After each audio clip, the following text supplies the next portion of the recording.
هر چیزی را که به عنوان نعمت معرفی کرده و اون را نعمت حساب کرده و اون نعمت را برای بندگانش تجویز کرده که استفاده بکنند، اون نعمت بی ضرر هست، اون نعمت مفید هست، اون نعمت سبب تقویت روح و روان و فکر و جسم و جامعه اسلامی هست. چون خداوند تبارک و تعالی دلسوز و مهربان و خیرخواه و ارحم الراحمین هست. اگر شری و مصیبتی و بلایی و آفتی و زیانی و ضرری در نعمتهای خداوند بود، هیچ موقع خداوند اجازه نمیداد که بندگانش اون را به عنوان نعمت استفاده بکنند. هر نعمتی که خداوند نعمت معرفی کرده، بلا فاصله بعدش اجازه استفاده کردن را داده، یا به تعبیر دیگر گفته این حلال است. حلال یعنی چراغ سبز روشن کردن برای استفاده از اشیای موجود، چه خوردنی باشد، چه پوشیدنی باشد، چه نوشیدنی باشد، چه مادی باشد، چه معنوی باشد. هر چیزی که خداوند اون را حلال نموده، بدانید که در اون هست و بدانید که اون چیز مفید هست و بدانید که اجازه دارید از اون استفاده بکنید و بدانید که هر چیز، هر اندازه که خود را به حلال خدا نزدیک بکنید، به مراتب به خدا نزدیک کردید.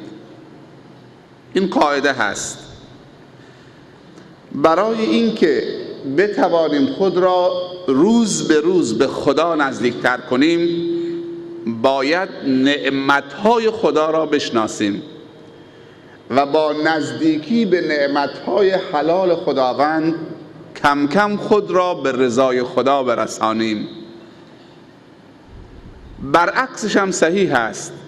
هر چیزی که خداوند اون را معصیت معرفی کرده و لقب گناه به اون داده، این را بدانید که خاصیت هر حرام و هر گناه و هر معصیت مضر بودن هست. ضرر در دین انسان، ضرر در عقل انسان، ضرر در جان انسان، ضرر در ناموس و شرف و اعتبار و حیثیت و شرافت و کرامت انسان، ضرر در جسم انسان. پس حرام و چیزی که خداوند اون را به عنوان گناه معرفی کرده، خیری در اون نیست. و هرچی بندگان خدا به این حرام که گناه هست و معصیت هست خودشان نزدیکتر بکنند، از خدا دورتر می شوند. و هر کسی که با نزدیکی به حرام از خدا دور شد، امیدی به رحمت خدا نداشته باشد، امیدی به مغفرت خدا نداشته باشد، امیدی به برکت نعمتهای خدا نداشته باشد، امیدی به توفیق خدا نه در دنیا و نه در آخرت نداشته باشد، امیدی به لطف و کرم و سخاوت خدا و حمایت خدا نه در دنیا، نه هنگام مردن، نه در برزخ و قبر، نه در دشت محشر و نه در پل صراط داشته باشد. نزدیک شدن به ممنوعات، نزدیک شدن به اون چیزی که خداوند و رسول خداوند صلی الله علیه و سلم اون را گناه معرفی کرده، یعنی نزدیک شدن به بی آبرویی، بی شخصیتی، بی هویتی، یعنی نزدیک شدن به هر گونه پلیدی ها، نجاست ها، ضرر ها و هرچند که دایره گناه را توسط خودت وسیع‌تر کنید، این را بدانید که جهنمت را تضمین کردی و وسیع‌تر کردید، چون با هر معصیت دری در جهنم برای تو در نظر میگیرن و در دنیا هم هیچ احدی خیری از گناه ندیده. چیزی که خدا اون را معصیت معرفی کرده، اگر خیری درش بود خدا انجام بدهید. اگر خیری در زنا بود، اگر خیری در شراب بود، اگر خیری در قلیان و سیگار و تنباک و تتن و اگر خیری در مواد مخدر بود، خداوند اول به پیامبرش اجازه میداد، بعد به یاران وفادارش، بعد به انصار و مهاجر اجازه میداد که اون خیر رو استفاده بکنند. پس بدانید که خیری در گوشت خوک نیست، خیری در ربا نیست، خیری در کفر و شرک و معصیت و گناه نیست، خیری در تفرقه نیست، خیر در اتحاد و انسجام است، خیری در دشمنی نیست، خیری در بخیلی نیست، خیری در بهتان و تهمت نیست، خیری در غیبت کردن دیگران نیست، خیری در مسخره از مؤمنین و انسانها نیست، هیچ خیری در شری وجود ندارد و هیچ شری هم در خیر وجود ندارد. چیزی که خداوند گفته خیر از شری درش نیست، با کمال اطمینان خود را به اون خیر نزدیک کن. ولی باید بدانید چه چیزی خدا گفته خیره. خیر اون چیزی است که الله گفته خیره، نه اون چیزی که ما میگیم خیره. خیلی چیزها شاید ما بگیم خیره و استفاده میکنیم و انجام میدیم، در صورتی که دین اون را تأیید نمی کند. پس هیچ خیری هم در معصیت و شر نیست. وقتی خداوند چیزی را شر معرفی کرده، اگر کل انسانهای روی زمین همه اون را خیر معرفی بکنن و همه لباس خیر بر تن شر بکنن و شر را جلوه خیر و زیبا بدهند، باز هم محتواش عوض نشده. خداوند خالق انسانها و خالق اشیاست، ظاهر باطن همه مخلوقاتش را میداند. ما باید با انجام کارهای خیر خود را به الله نزدیک بکنیم. الله صاحب نعمت هست، نعمت را در منتهای محبتش نسبت به بندگانش برای بندگانش قرار داده که استفاده بکنن. هیچ فرقی بین نعمتهای مادی و معنوی خدا نیست. همونطوری که نماز مفید است، اقتصاد، کار کردن، تجارت، مغازه داشتن مثل مسجد داشتنه. اگر کسی گرسنه باشد دین و ایمانش را می فروشد، عقیدش را می فروشد. مسجد هم داشته باشیم اما کار نداشته باشیم. اما قرار نشده که روز جمعه هم کسی بره چون که صید حلوه او خیلی درآمد داره اون هم روز جمعه. خیلی از دوستان ما در مناطق روز جمعه قایقشون رو روشن میکنن یواشکی قبل از نماز جمعه یا شب جمعه که شب توبه و استغفار است، شب صلوات و درود است، شب آمادگی است برای حضور در نماز جمعه. یواشکی قایقشون روشن میکنن، تورشون رو میگذارن که حلوا تو شب و روز جمعه خیلی خوبه. قایقام کمن، اکثرا میرن تو نماز جمعه، ما بریم که درآمد خوبی داره. این را بدانید که هر کسبی و هر تجارتی که هنگام اذان نماز جمعه باشد اون زقوم است و اون حرام است. اگر دنیای حبور باشد، دنیای حلوا باشد، سنگ 50,000 تومان و 60,000 تومان هم بفروشید، اون حرام است و زقوم است. و لقب ایمانو از انسان میگیرد. اعوذ بالله من الشیطان الرجیم. یا ایها الذین آمنو، آیه با چه شروع شده؟ یا ایها الذین آمنو اذا نودی للصلاة من یوم الجمعه فاسعوا الی ذکر الله و ذروا البیع. ای کسانی که مؤمن هستید و ایمان آوردید، اگر ندا و اذان روز جمعه بلند شد در شهر، همه چی را رها کن. فسعوا، بشتاب، نگفته آرام آرام برو، گفت بشتاب، یعنی کل زندگی تو رها کن، چون اونجا دیگه رستگاری در لبیک گفتن به ندای ملکوتی توحید هست و ندای ربانی هست. بعد میگه فاذا قضیت الصلاة فانتشروا فی الارض وابتغوا من رزق الله. وقتی که نماز تمام شد حالا برو دنبال خرید و فروشت، حتی در روز جمعه هم اشکال ندارد. اما بعد از عصر روز جمعه تا مغرب ساعتی هست که در اون ساعت دعا ردخور ندارد، ساعت اجابت هست، اون زمان هم از دستت نرود. بعد از عصر تا نماز مغرب روز جمعه.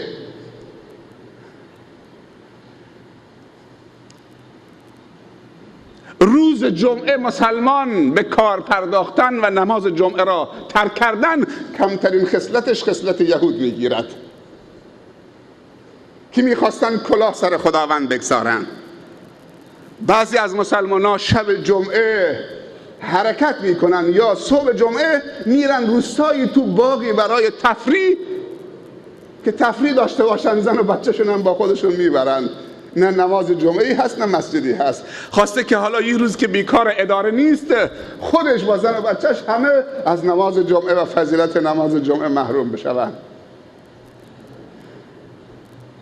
گروهی هم هستن که شب جمعه که میشه منقل تریاکشون و کبابشون و شرابشون آماده میکنن، میرن کوه گنو که هوا خنکه، میخورن و مینوشند و میکشن تا عصر جمعه که ساعت اجابته که دیگه مست برمیگردن.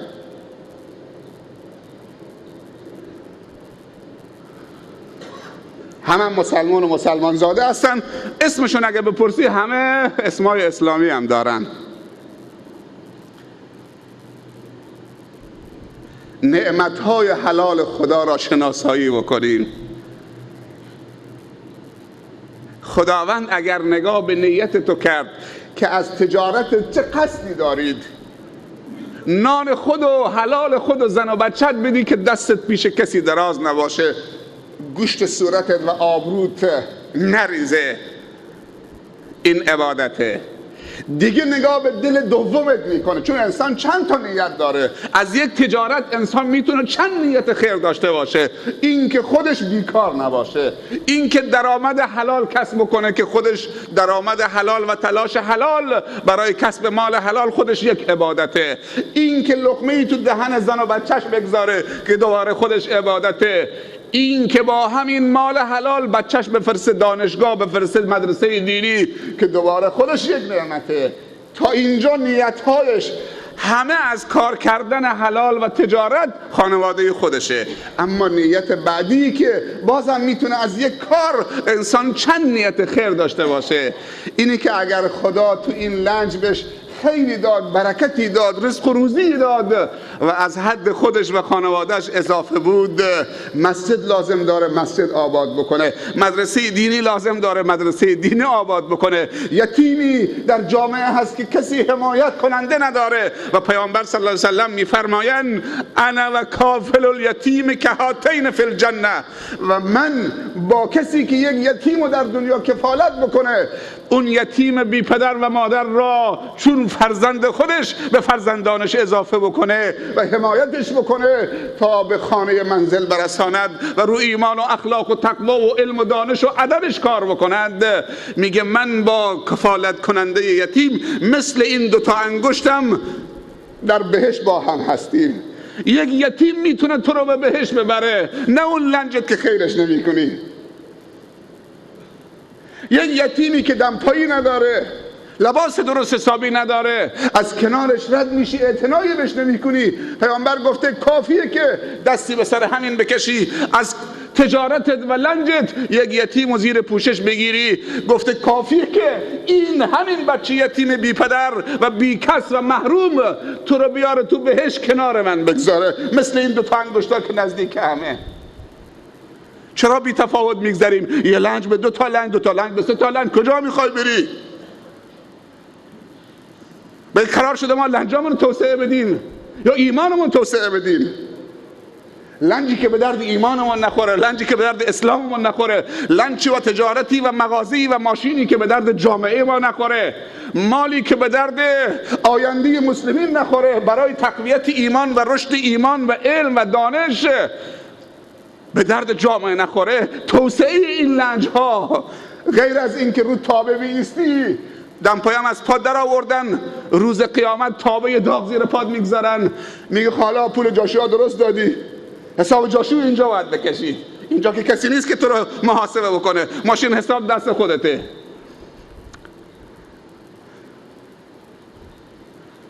اگر پای درد دل جاشوها انسان بنشینه از حد کنارک و چابهار تا جزیره شیف بوشه،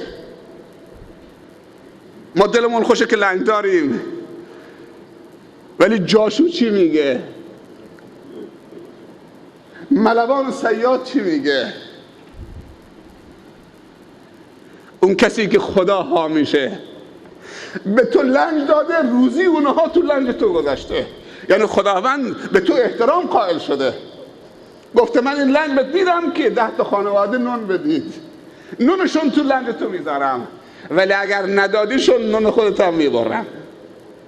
خداوند گفته بده تا بدم، 1 تومن 700 تومن میدم، بده تا بدم. نترسید، دریای خدا پره، اما زیر همین آبهایی که حبور هست میگو هست که طلای دریاست. میگو طلاست، حلوا طلاست. کی باور میکرد که یه روزی حلوا سفید برسه سنگ 60,000 تومن، میگو برسه سنگ 70,000 تومن، 80,000 تومن؟ کی باور میکرد؟ رسیده. حبور کیلو 2,000 تومن، 3,000 تومن. خدا نکنه که یک روز هوا طوری بشه، طوفانی یا سرما بشه که لنجا نتونن برن صید و صیادی، بازار ماهو فروشی خون مردم رو میمکن با همین حبوری که تو یخچال زدن. حبوری که بعضی موقع دانه 400 تومن و 300 تومن و 1 دونه حبور 3 کیلویی بعضی موقع میرسه 400 تومن، 500 تومن، 700 تومن. اینا بعضی موقع تو هوای سرمای شدید تو یخچال گذاشتن در میارن، هوا طوفانی بشه لنجا نرن، کیلوی 3,000 تومن به مردم قالب میکنن.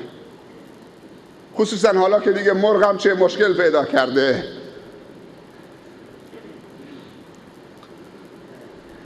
رسیده. حالا که رسیده چه کار باید کرد؟ باید به جامعه پرداخت. پیامبر صلی الله علیه و سلم فرموده خواهش بکنه تاجر از فقیر تا یه چتری بهش بده رو سرش بزنیم تا آفتاب. شاید حافظ بگه همچی حدیث از کجا آوردی تو کدوم حدیثی پیغمبر امر کرده صلی الله علیه وسلم که تاجر بره خواهش از فقیر بکنه در خانه فقیر بگه یه چتری به من بده تا رو سرم بزنم که آفتاب خیلی سوزانه، خیلی هوا گرمه؟ میتونه حدیث بیارید؟ پیامبر صلی الله علیه و سلم میفرمایند که تاجر روز قیامت زیر سایه صدقه شرکت میکند. تاجر مسلمان روز قیامت زیر سایه صدقش در دنیا حرکت میکند. صدقه باید کی بگیره تا چتر بدن به تاجر؟ صدقه آدم به تاجر میده؟ پیامبر صلی الله علیه وسلم میفرمایند صدقه بدید که آبروی برادر فقیرت و ضعیفت حفظ بشه، نیاد در خور دستش دراز بکنه آبروش بره، خودت برو بپرس ازش. صدقه بدید قبل از این که روزی برسه مال دست میگیری در خانه فقیر میزنی، در باز میکنه، سلام علیک میکنی، جوابت میده، بعد میگی برادرم برات خیر آوردم، صدقه آوردم. برادر فقیر برمیگرده میگه اگه دیروز آورده بودی من نیاز داشتم، امروز خدا نیاز منو برطرف کرده، مال خودت باشه.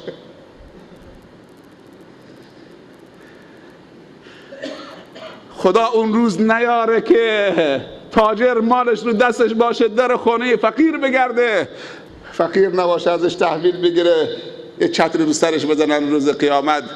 مسجد میخوان کار بکنن، هی وسوسه میشه، نه اول خونم درست بکنم، بعد اگه تهش چیزی موند، چون خانم گفته که باید خانه من سنگ فلانی باشه، آشپزخانه کابینتش فلانی باشه، اینطور باشه اینطور باشه، اگه چیزی تهش موند یک 50 پاکت سیمان هم به مسجد میدم. اگه چیزی تهش موند و بعد از اینکه خانم رو راضی کردم، تا وقتی خانم راضی میشه که ستون مسجدم کامل شده.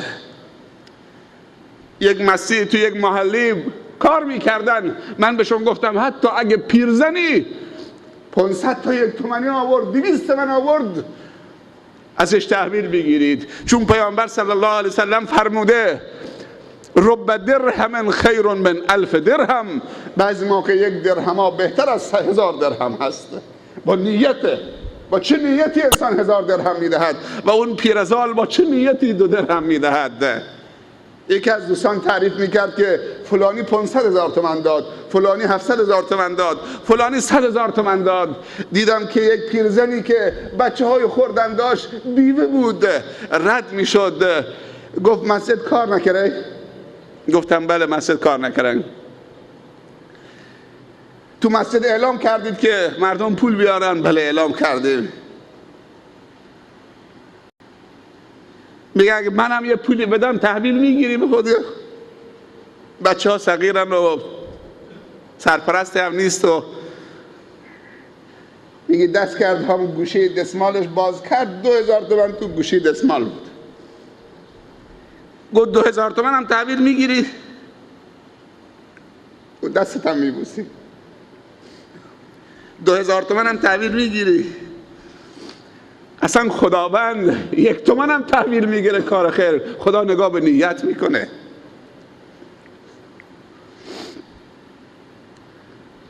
ما 2 روز تو منطقه جاسک و شرق جاسک بودیم، رفتیم تا باسیدی و جانوری و خیلی روستاهایی که با ماشین هم دیگه ممکن نبود.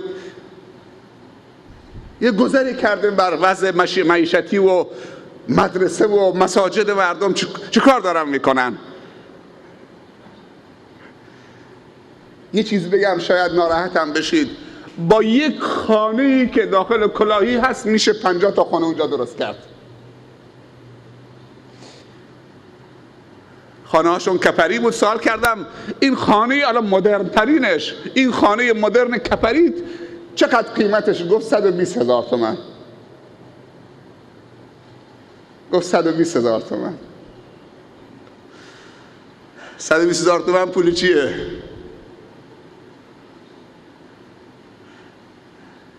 یه خانه کامل کپری گفت 120,000 تومان. یه مسجدی اونجا یک مادری قبول کرده، به نظر شما چند باشه؟ برای 35 تا کفر. بگو آجی یه خانه‌ای در بهشت چند میلیون تومان؟ 3 میلیون تومان.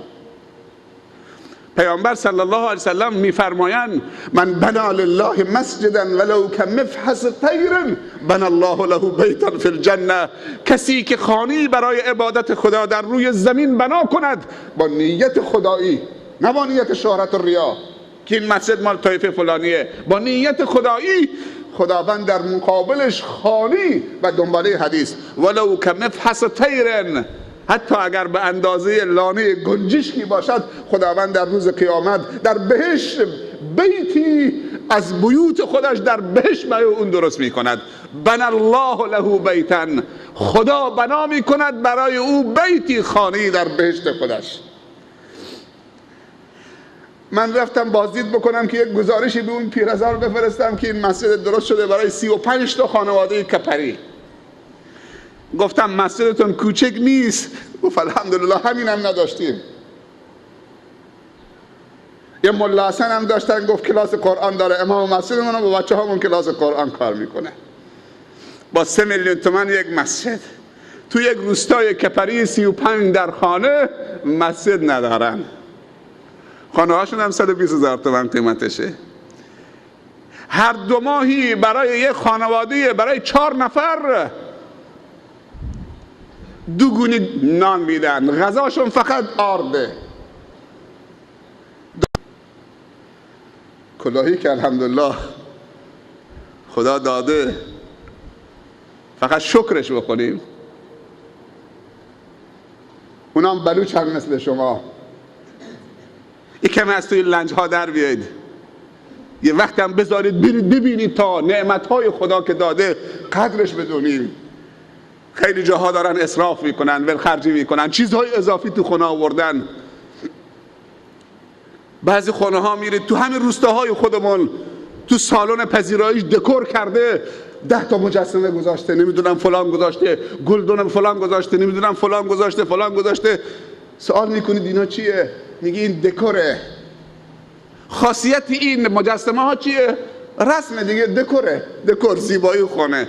خدا میدونه هر مجسمه چقدر قیمتشه. یه بتم تو خانه آورده. پیامبر صلی الله علیه و سلم میفرمایند اگر کسی مجسمه ای درست بکنه، روحدار، مجسمه ای که روح داره، حیوانات، انسان، روز قیامت خداوند بهش میگه حالا روح در این خلقی که درست کردی بدم، نمیتونه. میگی مجسمه ای که درست کردی زنده بکن، حالا نمیتونه. و هر خانه ای که مجسمه باشه، عکس انسان روحدار باشه، حیوانات روحدار باشه، تو قاب گرفته بودن بالا بزنن، یا سگ در خانه باشه، در اون خانه پیامبر گفته فرشته پا نمیگذارد. در هر خانه ای که سگ باشه، غیر از سگ شکار و سگ گله، فقط برای رسم، چون اروپایی دارن بچه مسلمان اسک میشه. تو همین بندر عباس من خودم دیدم، تو محله خود منم دیدم. معذرت میخوام، گل به روی شما طول سگ رو موتور استوار کرده، اسم براش گذاشته، صداش میزنه، شامپو براش میخره، صابون مخصوص، روزی چند کیلو گوشت خالص، کیلو 4500 تومان بدون استخوان براش میخره، مسواکش میزنه، یه اتاق براش خالی کرده. اینا همش حدیثه. پیامبر صلی الله علیه وسلم فرموده اگر کسی سگ بیاره تو خونه، روز 1 قیراط از ثوابش کم میشه، هر قیراطی مثل کوه احد. پیامبر صلی الله علیه وسلم در حدیثی میفرمایند در آخر الزمان یکی از مردان امت من اگر بیاد طول سگی رو تربیت بکنه، براش بهتره از این که فرزند از کمرش و صلبش تربیت بکنه. بچه تو کوچه رهاست، سگ خریده، شامپو براش میخره. خطبه امروز خیلی خطبه عالی بود، همش درباره اعتقاد بود.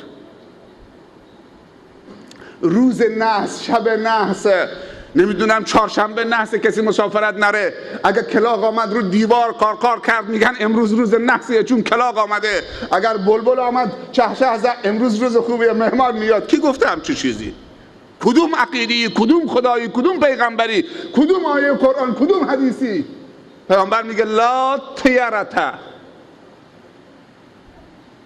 اینا همش از آداب جاهلیت، از عقاید و باورهای جاهلیت. نگاه میکردن وقتی مسافرت میرفتن، اگر باد از این طرف بود، اگر پرنده به این طرف میرفت، میگفت امروز روز نحسیه، کسی مسافرت نره. اگه کلاغ آمده بود کار کرده بود، امروز روز نحسیه. وقتی که کسوف و خسوف میشد، ماه و خورشید میگرفت، میگفتن جن و دیو خورشید و ماه رو گرفته، آتش روشن بکنید. ظرفای مسی، دسته جوغن دیگه، حالا بگم محله خودمون بگم، دسته هاون میزنن تو دیگ مسی، همینجور میکوبیدن تا اینکه این دیو این ماهتاب رو رها بکنه. پیامبر صلی الله علیه وسلم در مدینه بود، خورشید گرفت، کسوف شد. همون روزم پسرش ابراهیم فوت کرده بود. شایعه شد که خورشید عزادار شده به خاطر این که پسر رسول الله صلی الله علیه و سلم ابراهیم فوت کرده. خیلی ناراحت شد، رفت خطبه خوند، جمع کرد همه را. این چه اعتقاد باطلی که دارم میشنوم تو کوچه های مدینه. گفت ان الشمس والقمر آیتان من آیات الله. خورشید و ماهتاب دو آیه از آیه های قدرتمند خداوند هستند که نشانه قدرت خداست. برای مرگ و تولد احدی خسوف و کسوف نمی شود. یک سری مسائل طبیعیه که به اراده صرف 100% به اراده و خواست خدا انجام میگیرد. برای بیدار کردن شما، اگر یه وقتی خورشید گرفتگی شد، یا ماه گرفتگی شد، یا قحطی شد، بارندگی قطع شد، پناه ببرید به مساجد و نماز طولانی سوره بقره رو بعد از سوره فاتحه شروع بکنید، یک حافظی پیش بکنید، قرآن طولانی بخونه، همه مردم شهر بریزن تو مسجد، اونقدر نماز بخونن، گریه بکنن، توبه بکنن تا خداوند این خورشید رو آزاد بکنه. اگر خورشید گرفتگی بشه، یک هفته همه چی به هم میخوره. اگر قحطی شد بری قبله دعا.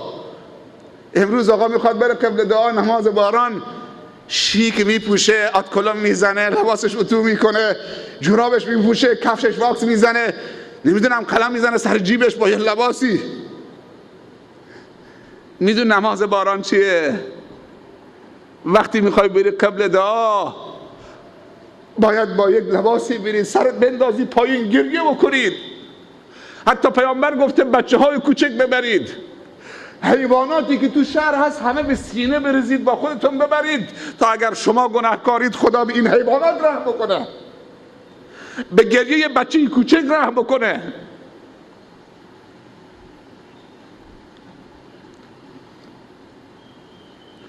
اونجا جای عجز و گریه و زاری است، نه اینکه بریم قبل دعا مردم ماشینشون رو نشونه هم بدن، فلانی با زانتی آمده، فلانی با پارچه آمده، فلانی با فلان آمده. دلها باید به هم صاف باشه. 3 چیز باید از خدا طلبید و 3 کار باید صرفاً به خاطر خدا انجام داد. افسون و نمیدونم هیکل و سلام میکنی مسلمان، سینه به سینه، دست به بازوش میگیری، بازوش اینجا کلفته، یه بازوش هم اینجا کلفته، سینه‌ش هم یه چیز روشه، یک هیکل اینجاست، یک نظربر اینجاست، یه هیکل اینجاست. نه چیه؟ یکم تو لنج سینه لنجش گذاشته که چشم حسود دور بکنن. انسان اگه خیر مالش در بکنه، عبادتش بکنه، نیتش پاک باشه، توکلش به خدا باشه، حق کسی به گردنش نباشه، نفرینی دنبالش نباشه، بخیل نباشه، حق مردم رو ادا بکنه، حق خدا رو ادا بکنه، حق زن و بچه رو ادا بکنه، آفت از کجا میاد؟ مگه شما این آیه رو نخوندی والله خیر حافظا و هو ارحم الراحمین؟ شما میدونی روز چند تا تیر میاد به طرف شما، ولی همون کار خیری که کردی این تیر رو کج میکنه. خداوند همراه هر انسانی حفظه و کتبه هست که تو رو حفظ میکنه. والله خیر حافظا ان الله یدافع عن الذین آمنوا الله ولی الذین آمنوا. 3 چیز برای خدا، ذبح برای خدا بکنید، قربانی. چیزی رسم است تو منطقه خودمون، اگه فلانی یه لنج جدیدی خرید، یک گوسفند میبره تو لنج خون میکنه، این خوردن اون گوشت حرامه. یا رفت تو خانه جدیدی، در خانه خون میکنه، پاش میذاره تو خون، بعد میره تو خانه. یا بزرگی میره تو شهری، خون جلو پاش میکنن، این خوردن اون گوشت از نظر شرعی حرامه و میته است.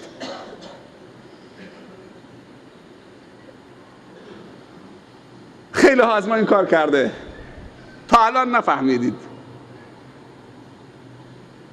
جلو پای کسی خون کردن، نمیدونم فلان، صدقه کردن جای دیگه، اما خانه جدید درست کرده، در خانه پاش میزنه تو خون میره داخل. نه، قربانی به خاطر خدا، یا کنار زیارت، یا فلان جا، یا اسم غیر خدا بر اون قربانی برده بشه، اون گوشت نمیتونه بخورید، اگر بخوری مسمومه. دوم، نذر برای غیر خدا حرام، شرک. نذر اگر میخوای بگیرید، صرفا نذر به خاطر خدا، و نذرم نباید بگیرید. نذر گرفتن مکروهه، اما اگر نذر گرفتید وفا به نذر واجبه، زمانی که نذر حرام نباشه. من نذر میکنم که با فلان همسایه حرف نزنم تا آخر عمرم، این حرامه. و مسئله زن طلاق هم از تو دهانتون در بیارید. خیلی ها تا کوچکترین مشکلی پیش آمد، با کسی دعوا شده زن طلاق میخوره. از کجا آوردی زن طلاق؟ این زن مسکینی که 40 سال تو خانه توست، شده آدم سه دهانش زن طلاق زن طلاق زن طلاق زن طلاق. یک داستان بهتون بگم، داستان واقعی، هر کسی گشنشه میتونه بره. اینطوری نیست که ما یه زمانی به ما میگفتن ملا که رودشون درازه، چون قبل از خود به خودشون غذا میخورن بعد میان. ما امروز مهمان شما هستیم، حالا میخوای چیزی به ما بدید، نمیخوای هم میدیم، پس ما هم نخوردیم. شخصی به اسم خوله بنت ثعلبه، صحابی جلیل القدر، در سران پیری شوهرش یه روز باش نشسته بود، گفت که زن، شوهرش اوس ابن صامت بود، گفت زن، گفت بله مرد، گفت انت علیک ظهر امی، تو برای من مثل کمر مادر من. این در قرآن آمده در سوره قد سمع الله، سوره مجادله، بهش میگن ظهار.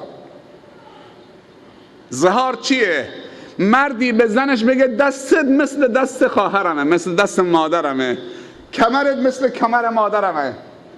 قصدش حرام بودن اون زن بر خودش بکنه. مگر انسان میتونه والعیاذ بالله با مادرش همخوابی بکنه؟ با مادرش شهوتش رو انجام بده؟ چطوری چیز حلال خداوند تشبیه میکنی به حرام؟ چیزی که خدا حلال کرده زن، بعد میگی بر من حرام، تو مثل مادر من هستی دیگه. اگر این کلمه گفت اون زن برش حرام میشه دیگه، دست نه، حق نداره دست بهش بزنه، باید کفاره بده، کفاره مغلظه. در سران پیری این صحابی جلیل القدر به زنش گفت که تو مثل مادرمی. زنم خیلی دلخور شد. رسول الله صلی الله علیه و سلم در حیات بود، چادرشو جمع کرد و رفت خدمت رسول الله صلی الله علیه و سلم که شکایت شوهرش به درگاه خدا بکنه. رسول الله متوقف کرد صلی الله علیه و سلم، گفت رسول خدا، همونجور که گریه میکرد گفت این اوس میبینی پشت سر تو نماز میخواند، تو سران پیری به من میگه که تو مثل مادر من هستید و آمدم که شکایت شوهرم بکنم به درگاه خدا پیش تو هم گواه باشی. خداوند صداش گوش میداد از بالای عرشش. هنوز صحبت این پیرزن تمام نشده بود که آیه قد سمع الله نازل شد. قد سمع الله قول التي تجادلك في زوجها وتشتكي الى الله والله يسمع تحاوركما.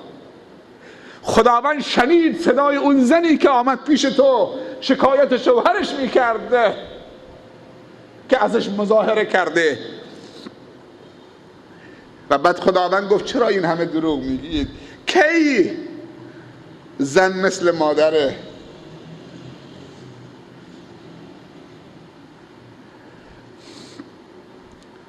گریه یک زن الله میشنود، مظلومه. آیه نازل کرد، بعد چند تا جمله گفت جلو پیامبر صلی الله علیه و سلم به شوهرش که هر کسی بود آب میشد. خوب گوش بدید، پشت کردن به نعمت یعنی این. زنه به شوهرش اوس گفت که مرد، وقتی من جوان بودم میوه جوانی منو خوردید، نگفتی مثل مادرتم. خوب تعبیرش گوش بدید، گفت میوه جوانی من خوردید، نگفتی مثل مادرتم. تا تونستی از زمین من یعنی رحمم برای خودت کش کردی، بچه درست کردی. حالا که نازا شدم، میوه جوانی ما از دست دادم، دیگه نمیتونم برات کارساز باشم، حالا میگی مثل مادر منید؟ خاصیتی نداره دیگه.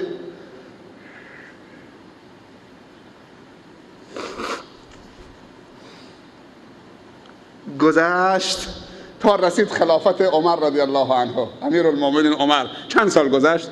ابوبکر صدیق، بعدش عمر فاروق. یه روزی با یارانش امیر المؤمنین در کوچه های مدینه میرفت، دیگه خوله پیر شده بود، با عصا راه میرفت، خم شده بود. یک دفعه صدا زد بیست. بعضی نمیشناختنش. نزدیک 1 ساعت سر و پا عمر رو نگه داشت، عمر رو نصیحت میکرد. به عمر گفت که یادته اول عمر بودی، بعد شدی عمر، بعد شدی امیر المؤمنین، لقب گرفتی امیر المؤمنین، خلیفه مسلمین. خدا چطوری داره تو رو بالا میبره، امیر المؤمنین، خلیفت المسلمین. بعد نصیحتش کرد، گفت اتق الله یا عمر، از خدا بترس عمر.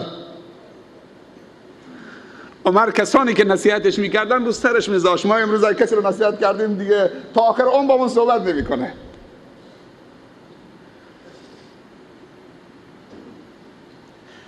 عمر همجور سیخ ایستاده بود، گوش میداد، حرفش اصلا صحبت نمیکرد، نظامی ایستاده بود جلوی این پیرزن.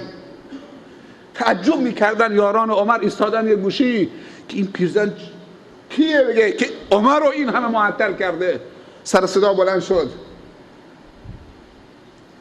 و عمر رو کرد به اطرافیان، گفت میدونید که این پیرزن چه پیرزنیه که من 1 ساعت ایستادم سیخ منو نصیحت میکنه، دست از پا خطا نمیکنم. گفت این خوله بنت ثعلبه است، این زنیه که خداوند صداشو از بالای 7 آسمان شنید، آیه دربارش نازل کرده. کسی که خدا حرفش گوش داده آیه نازل کرده، عمر کیه که حرفش گوش نده؟ اگه تا صبح بیسته من وظیفه دارم بیستم سیخ. ادب رو نگاه بکنید.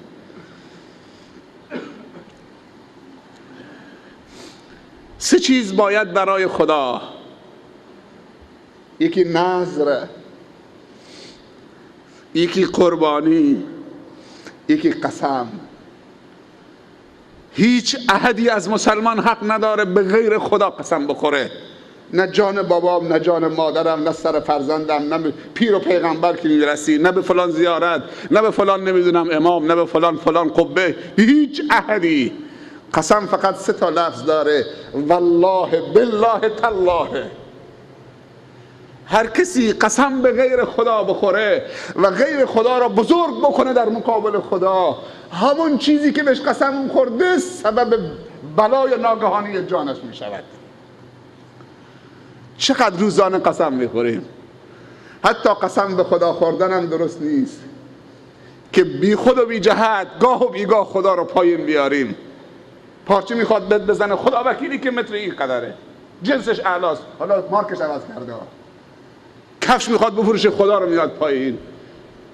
آب تو سطل میگو کرده، رو سطل رازو گذاشته، آب ریخته روش، سبدم زیرش سوراخ نداره که بره، نه که خب وزنش میره بالا.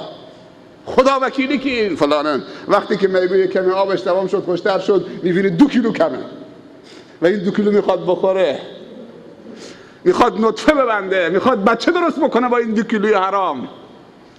ویل للمطففین. هر چی سخنرانی برای شما کردن روی منبر تو خطبه ها همش درباره نماز خوندن بوده و طهارت.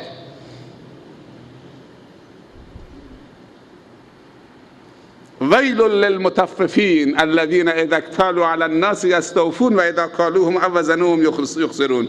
وای بر حال کسانی که وزن رو کم میکنن، وقتی برای دیگران میکشن کم میکنن، وقتی برای خودشون میکشن چرب میکشن. پیامبر گفت، خدا گفته ویل در جهنم براشون در نظر گرفتم. همین که چرب میکشن برای خودشون، برای دیگران کم میکشن.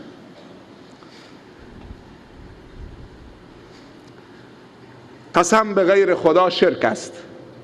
امام شافعی رحمت الله علیه میفرمایند نه به شوخی نه به جدی در طول حیاتم قسم نخوردم، حتی به خدا. قسم کسی میخوره زیاد که شخصیت نداره، کسی حرفش قبول نداره، تو جامعه وجهه نداره، ضعیفه. حتی قسم به خدا خوردن کار کسانیه که انسانهای ضعیف و دروغگو و بی شخصیتن. انسانهایی که شخصیت دارن حتی به جدی هم قسم نمیخورن، به خدا هم قسم نمیخورن. قسم دادن در یک حادثه است، خونی، جنایتی در کاره. قاضی میطلبه طرف و میاره روز جمعه، اول نصیحتش میکنه اعتراف بکن قسم نخور، بذار کل زندگیت بره دنیات بره قسم نخور. کنار منبر روز جمعه بعد از نماز عصر مینشونه، مردم مینشونه. اگر نصیحت ها رو قبول نکرد اون وقت قسمش میده، عاقبت قسم هم بهش میگه. 3 کارم باید از خدا طلبید، یکی فرزند، یکی شفا، یکی هدایت. فرزند رو با هیکل نمیشه، با پیش سید رفتن و یه 10,000 تومن زیر معذرت میخوام فرش سید گذاشتن، یه هیکلی بده تا که زنم حامله بشه. با گل خوردن نمیشه، با قند خوردن نمیشه، باید خواست خدا باشد. یه دوستی داشتیم تبلیغی، تاجر بود. این از دست زنش ناراحت بود، سران پیری میخواست یه زن بگیره که تاجر بود دیگه، که یه پسر براش بیاره که نامش بلند بکنه. خودش تعریف میکرد و میخندید، میگه بعد توبه کردم دیگه. میگه خانواده‌ام را بالاخره زن گرفتم، هر دو تا زنها با هم حامله شدن. سبحان الخالق.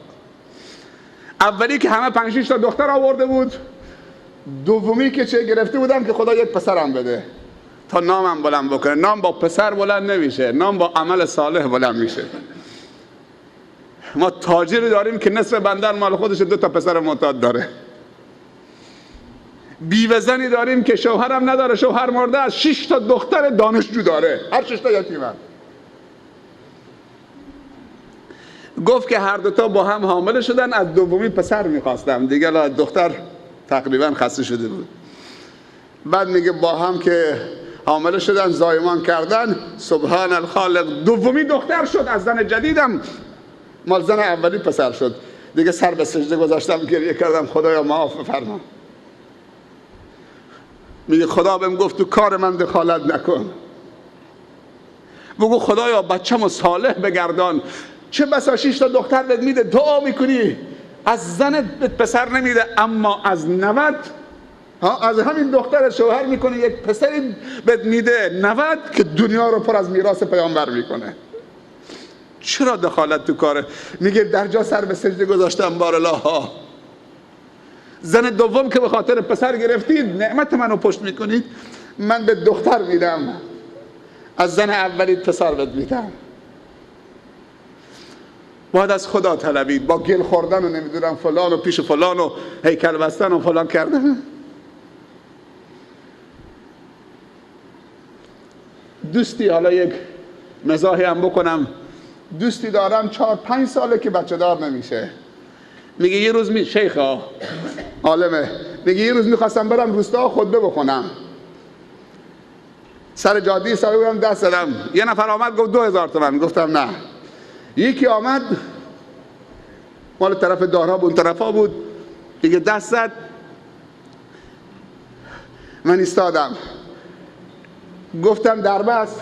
گفت سوار شو. گفت چقدر؟ گفت نه من از چهره نورانی تو خوشم آمده، بهت اعتقاد پیدا کردم. سنی هستید؟ گفتم بله. گفت بهت اعتقاد پیدا کردم، یه مشکلی دارم، من دربسته از تو نمیگیرم، من میرسونم، فقط یه خواهش ازت میکنم. گفتم والله خدا خواهشش چی این دارابی؟ من نمیشناسمش. گفت من 3 ساله ازدواج کردم بچه دار نمیشم، یه دعایی برای من بکن تا خدا به من بچه بده. دست زدم پشت کمرش، گفت من 5 ساله که بچه دار نمیشم. خود اون ملاها گفت من 5 ساله که ازدواج کردم بچه دار نمیشم، ولی برات دعا میکنم. چشم. یه وقتی دعا برای دیگری کارسازه، یه حکمتی هست خدا به خودت نمیده. میگی دیگه از همونجا با هم شوخی کردیم و خندیدیم و بالاخره خوشم خندید، مثل که شرمنده شد. گفتم نه من برات دعا میکنم، به وقتی حالا دعا در حق خودم مستجاب نمیشه، یه حکمتی هست خدا میخواد صبر منو نگاه بکنه. کسانی بودن که بعد از 14 سال ازدواج شدن، الان همون دخترشون حافظ کل قرآنه، بعد از 14 سال هم دانشجوست، لیسانسشو گرفته، هم حافظ کل قرآنه، ولی 14 سال صبر کردن، همش به دعا متوسل شدن. این 3 چیز باید برای الله، 3 چیز هم باید از الله طلبید. 1 بچه، 2 هدایت توفیقی از الله بطلبید تا خدا دلهای بچه ها و جوانای ما به طرف دین بچرخانه، هدایتشون بکنه، کمکشون بکنید، براشون دعا بکنید تا خدا هدایتشون بکنه. اول ما و شما را هدایت بکنه. بچه فرزندان ما، دوستان ما، همسایگان ما. هدایت تنهایی خوش نیسته. تو اگر هدایت شدی همسایت هدایت نشد زجر میکشی. مؤمن زجر میکشه. به گفته علامه اقبال لاهوری همه به هم وصلیم، انما المؤمنون اخوه.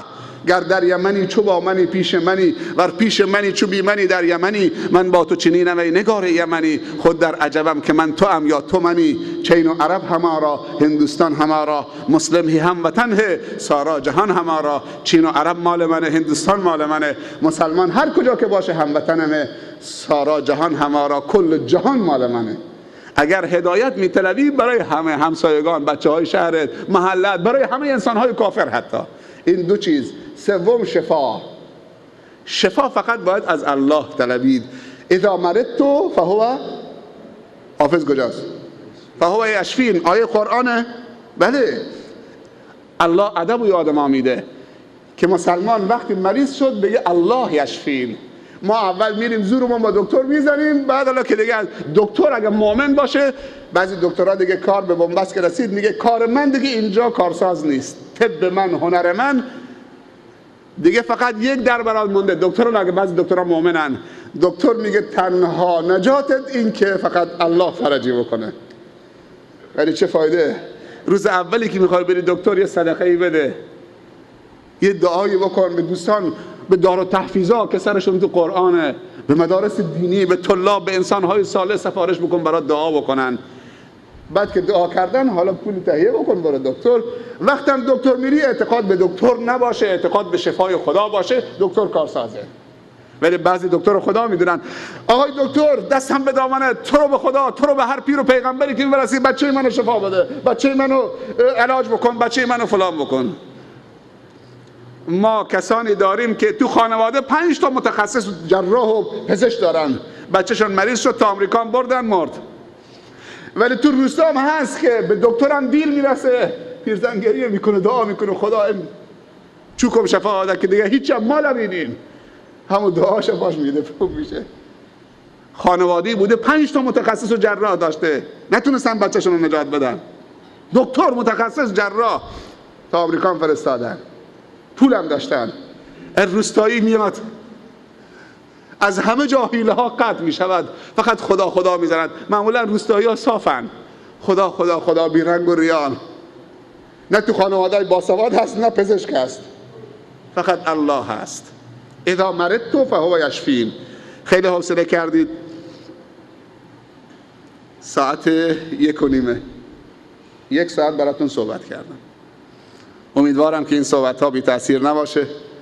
از اینکه خیلی دیر سراغتون آمدیم، چند بار قول دادیم یا نشد، بالاخره توفیق نبود، نه اینکه نخواستیم. این دفعه دیگه تو مسیر می آمدیم، گفتیم خب هفته گذشته کرگون بودیم، شاید برادرای کلاهی ما بگن حالا دیگه از اینجا رد میشه میره کرگون، جای دیگه میره. چند بارم ما رو سر کار گذاشته، تا اینکه خدا توفیق داد پریروز رفتیم این منطقه جاسک و شرق جاس. دیگه همون دیشب تصمیم گرفتیم که انشالله شب بمونیم جاس، نماز جمعه بیایم کلاهی، هم دیداری تازه بکنیم، هم از دعای خیر شما استفاده بکنیم، هم یه حرف خیری بزنیم ثواب گیر ما بیاد، و هم انشالله محبت کامل بشه. هم انشالله اگه خدا تجارتی و لنجی و ماهی خوب داد انشالله خیر بکنید، این مدرسه تون تمام بکنید. یه خیر از بندر عباس آمد مدرسه برای شما درست کرد دبیرستان، حالا این مدرسه این مکتب خانه‌تون خودتون درست بکنید.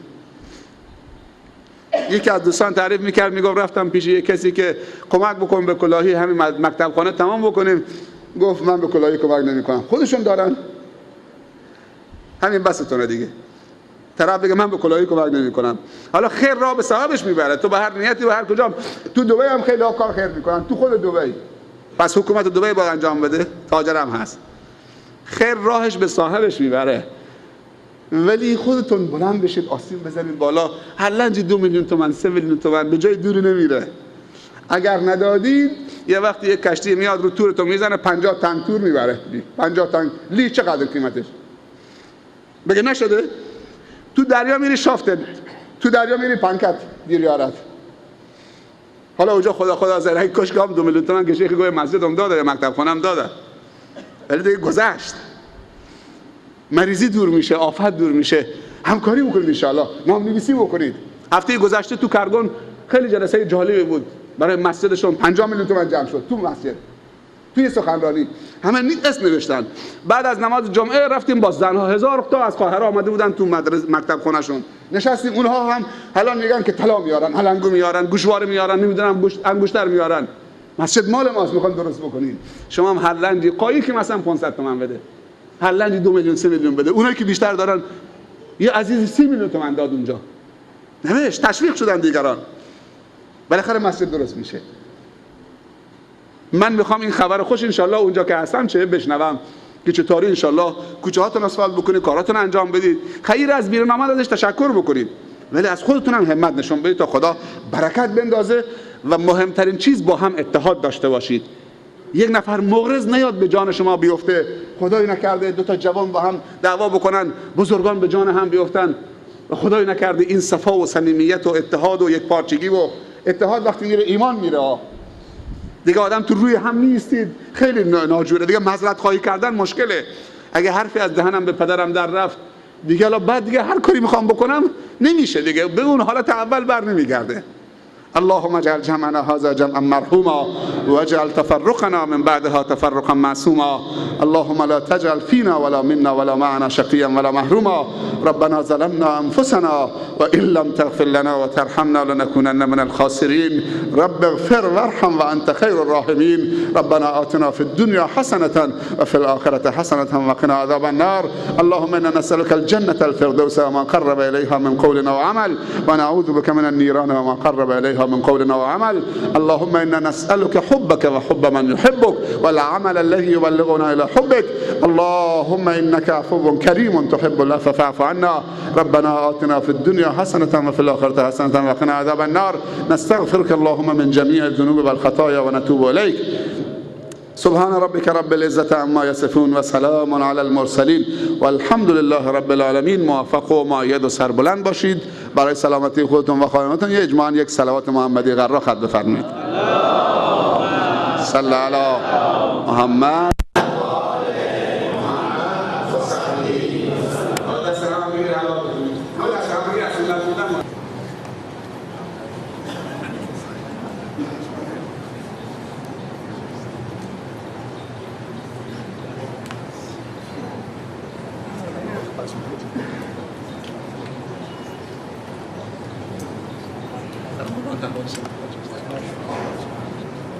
Together.